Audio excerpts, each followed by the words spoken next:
Oh, there's the Now, see, if ambulance. the doors were closed, it would be cool because that's the part that makes it look like an ambulance. But they need to be hold open. a first aid kit on my lap. Oh, me too. We were so afraid of rain. I would have bet my life. Snow. No, not snow. We've only had snow here once. What you got here? Let me see. This picture here that she's carried is very valuable. Huh? The original painting. Oh my gosh. I don't know where you're gonna put it. Here, I'm gonna get. Are there another one of the brass cans? I don't have any more of the brass cans. Where's the parachuter's picture? This one goes next to... Most of the pictures come out of a magazine that I brought in for her to use. Oh, it's pretty neat. I'll show you the one that reminds me of Grandpa Gamma. Rosie the Riveter. What's that? Rosie the Riveter. I'm having a hard time focusing. Yeah, that would be good. A hanger. I'll get a hanger.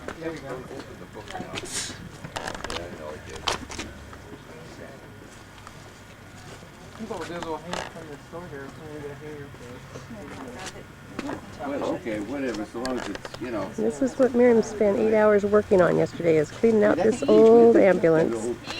Oh, all right. Fantastic. She cleaned it out yesterday. She restored it. I don't think it's been cleaned in 50 years. Oh, I bet. Wow. It was fun. Those are the things we hated to see unless we Here we need go. them. We got something for that. Oh, that might be See good. if we set it over at the end down there. Okay. It smells like Army, too. Mm-hmm. Yeah, we're actually someone standing over here.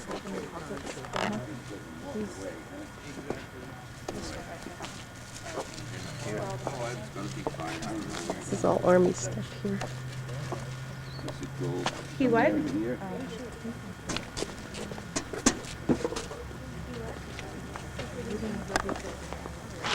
I got it in my. I got it in here.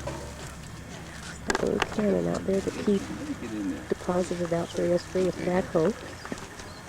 Oh, look at those fellas working on those beautiful hot dogs.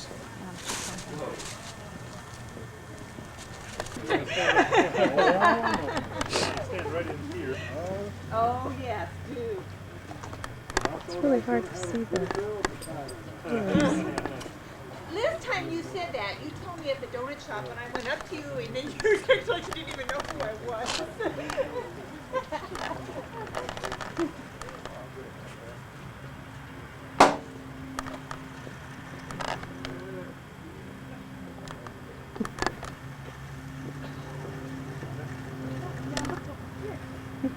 That's quite a gun. Okay, that's a picture at Pearl Harbor.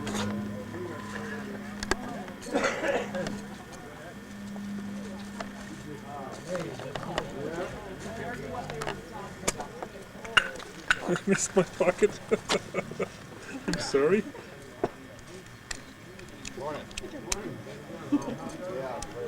So you were in Germany during the Battle of the Bulge then? Yeah, Did the movie about the Battle of the Bulge, was that anywhere close to being accurate? oh yeah, they can't make it, they can't put it on film and be as accurate as that. It doesn't.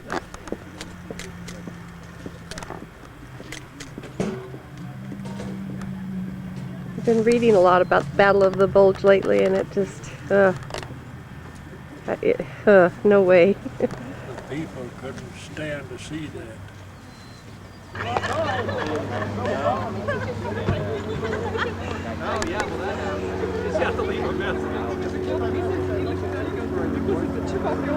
Yeah, see, I wasn't at work yet. I saw it.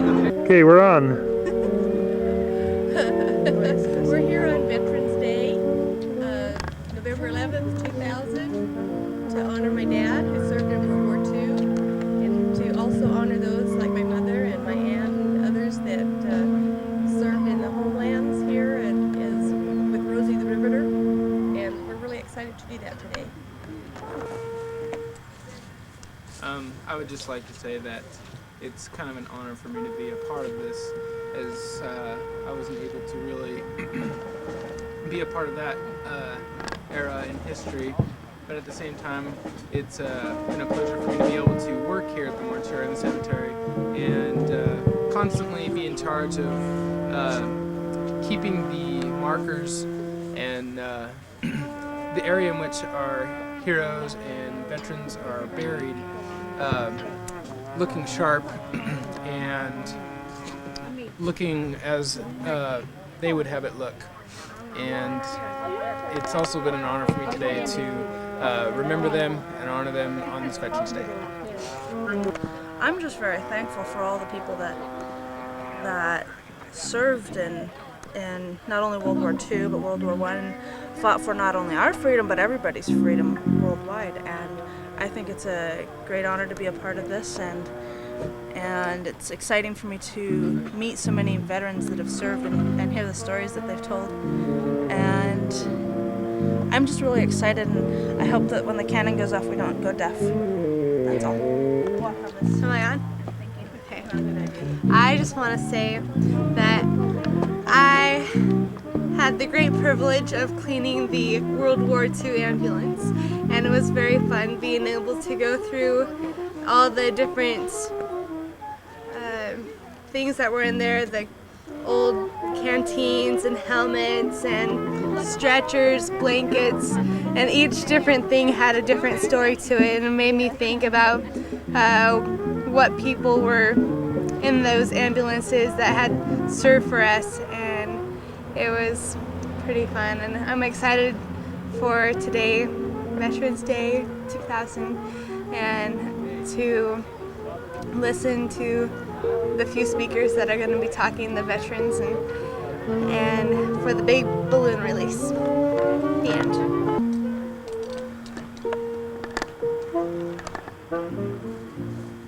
Whenever you're ready. It's hard to put in words my feelings today because it chokes me up.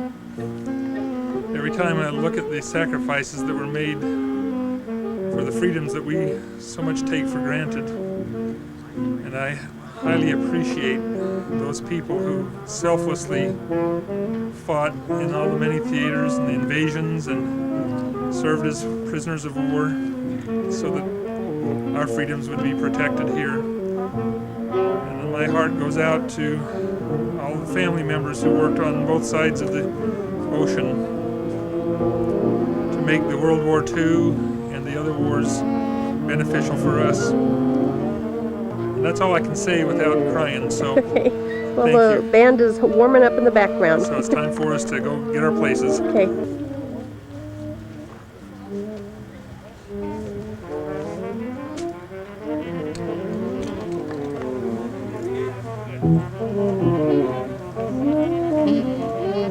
Band.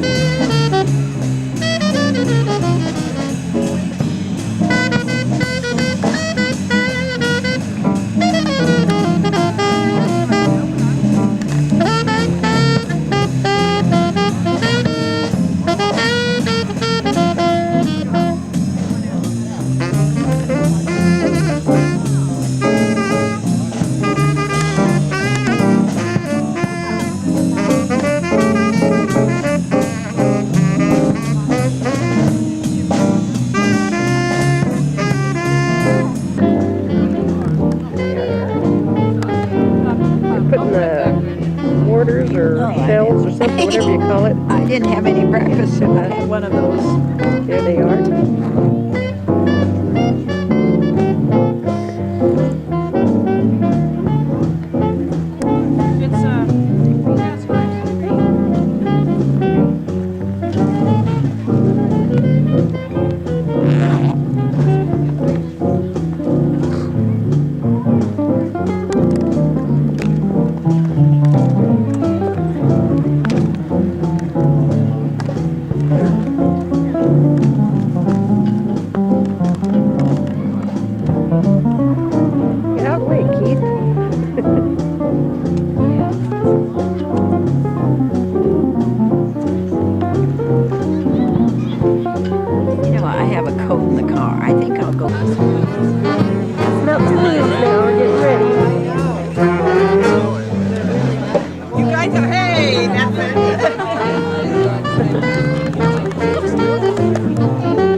fill in all of this area in here, that would be great. And they can sit on the steps if they want. Yeah, some people can come sit on the steps or... The kids. You turn that up. And it's just stop sitting on the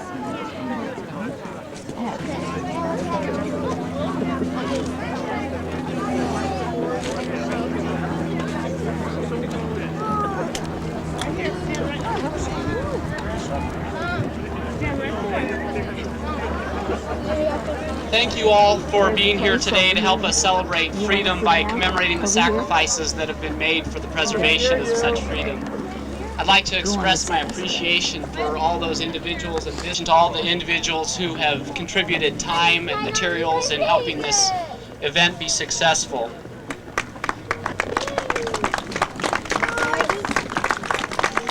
We're honored here to have in attendance today Sheriff Hal Barker.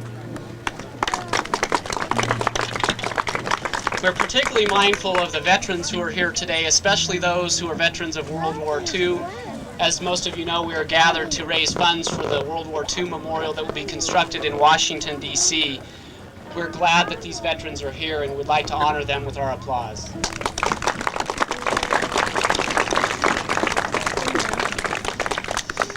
In just a minute, we're going to hear a message by veteran John Kanzler. As soon as his message has been concluded, I'll step back to the mic for a second and we will release our balloons. The release of these balloons will happen concurrently with the release of balloons throughout the nation with other funeral homes and cemeteries that are participating in this fundraising event. It also is concurrent with the groundbreaking ceremony of the World War II Memorial in Washington, D.C. As we are releasing the balloons, there'll be the firing of 3 rounds from the cannon, so I would like for you to prepare yourselves and your children for that. We don't want a lot of crying once that happens. I'd like to now introduce to you veteran John Kanzler. John served in World War II as a gunner on the P-61 twin-tail fighter with a center pod. This plane, also known as the Black Widow, had a 3-man crew. The crew consisted of a pilot, a radar man, and a gunner. He logged over 200 hours of combat, and his final assignment was protection over the island of Iwo Jima and guarding it from enemy attack. John is married to his wife of 53 years, Louise. He has 3 children and 9 grandchildren, one of whom is currently serving in the United States Navy as a cryptologist on the USS Pellew. Please welcome my friend John Kanzler.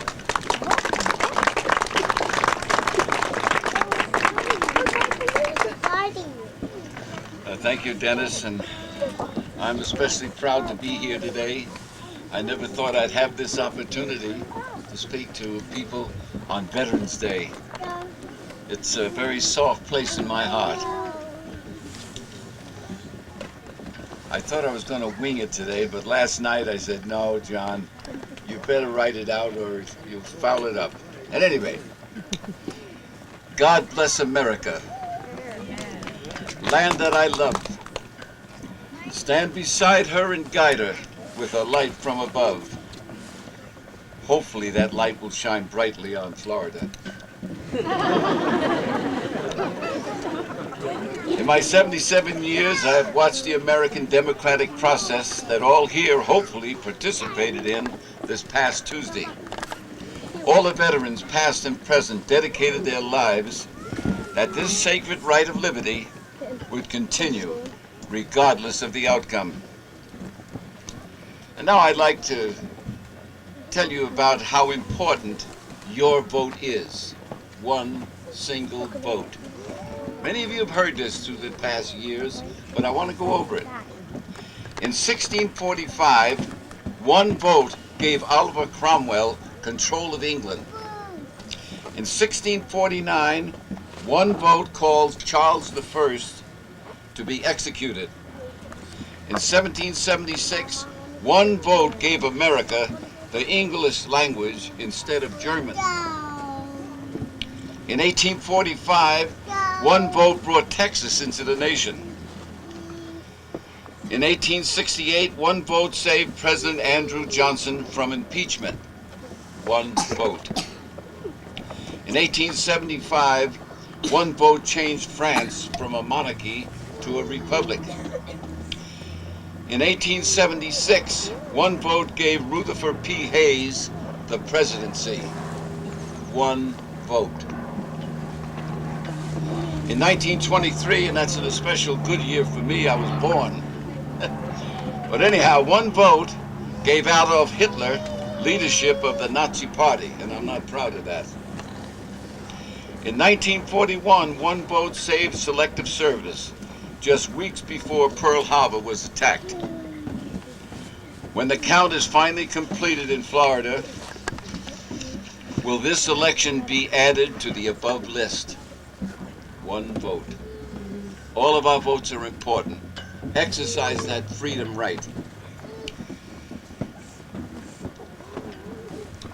Whenever I look at a cemetery, I remember other cemeteries where there were great fields of white crosses. Thousands and thousands and thousands of them. Over 400,000, greater than the city of Sacramento, were our men that died in World War II. When in France, a poet by the name of John McCrane was in Flanders, looking over the great cemeteries with the numerous white crosses that inspired him to write the following poem. In Flanders field the poppies grow, between the crosses row on row. Oh boy, I know. That marks our place. This is the dead talking. And in the sky the larks still bravely singing fly, scarce heard amid the guns below, we are the dead.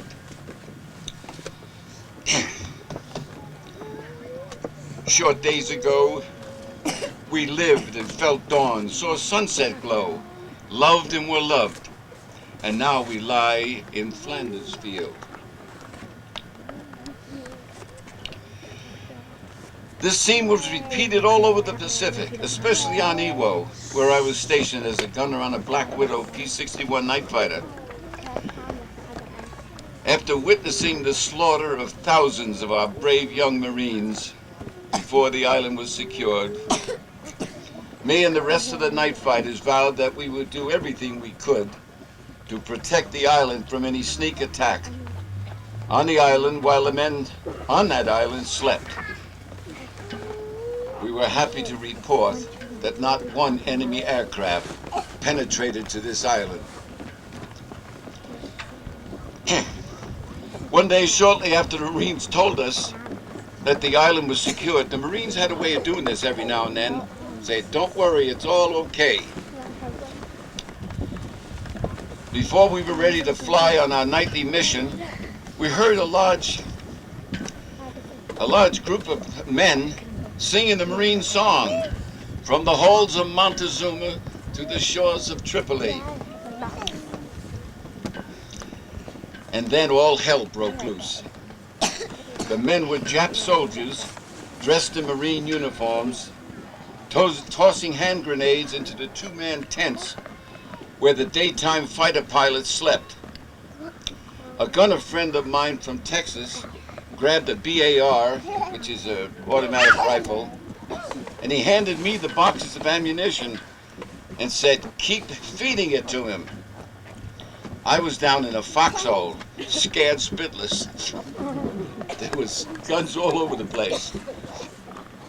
My friend was standing above ground and kept firing that gun, and not one Jap entered our area. All I could remember was him yelling to me to pass the damn ammunition. The rest of the story was sad, for on his next flight, his plane never returned.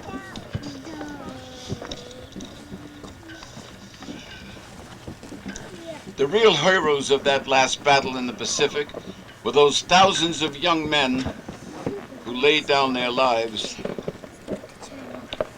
to help bring that terrible war to an end. The crowning glory of this war was the news that a B-29 had passed near Iwo and had dropped an atomic bomb on Japan. I can't keep reading. Let's see. dropped it on Japan. And then the second bomb was dropped. It was at that time that the Emperor of Japan threw in the towel. If this didn't happen, it was reported that probably 1 million of our soldiers would have died attacking the mainland of Japan. I still say it is better that 2 cities were destroyed rather than have 1 more American killed in action. God bless America, and may her banners bravely fly over this blessed land. God bless all of you.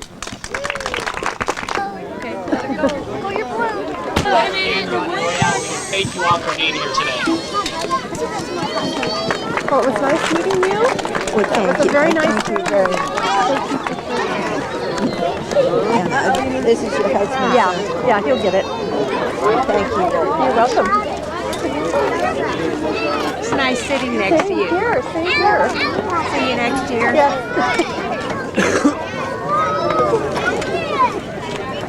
It's fun listening to all the kids with the balloons. Oh, I know. Look at them now. Did you find it blow up cannon? We often do not. And there it says these were the old cellular phones. Let's see. It's amazing. Headphones. I'm not sure what this is. I think it was a speaker. Oh, it's a gauge or something. We've got the headphones right here. They don't look very comfortable. I thought it was a flame cord type of thing at first. When he was picking up the end. This is the first aid box.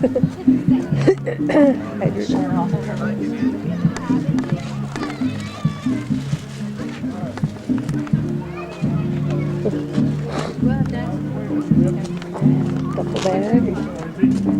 Yes.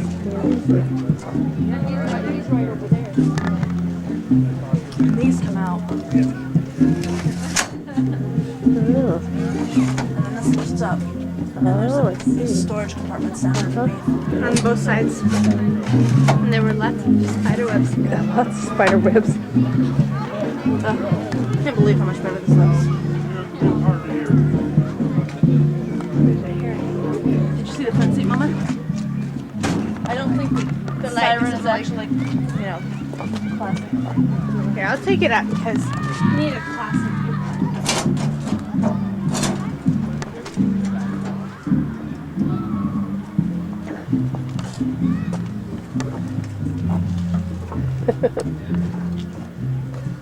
Twist it. So tricky.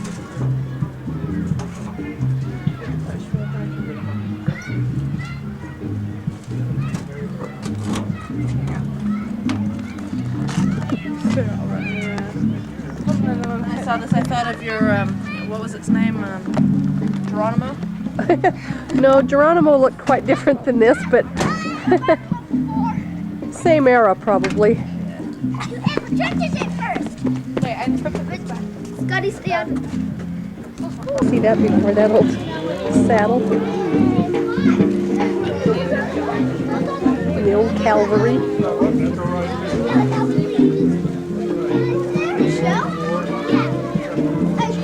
Dad, can I go get a hot dog?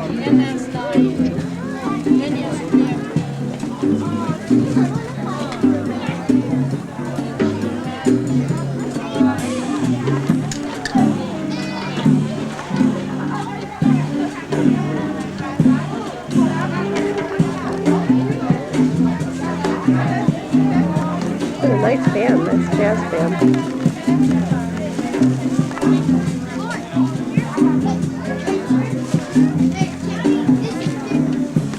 Hot dog stand here.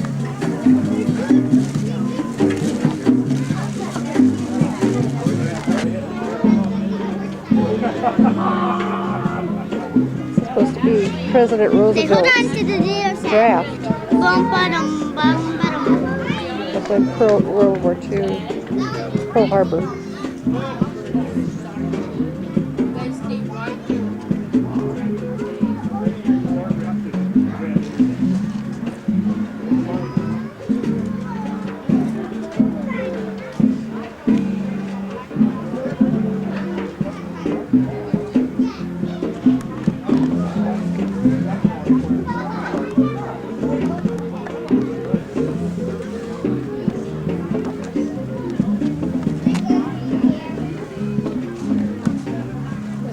played out many times through many wars.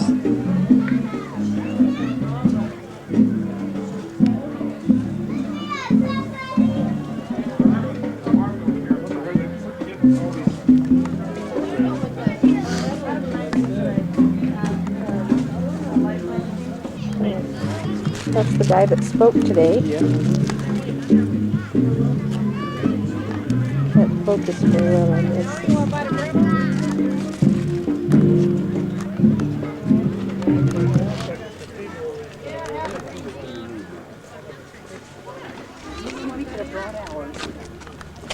Oh, that one. Yeah, that's an air medal. Is that an air medal? Yeah, and the one next to it is an oak leaf cluster. That's the second one I got. Yeah. Oh, okay. Yeah. That's my grandfather's Oh medals. boy, and that's something. That model. Took him 55 years to get him. That's terrible. But whatever. We just got him in January. The backhoe that Keith operates. He has a lot of fun on it. I think he used that to place the cannon, that World War I cannon out there yesterday.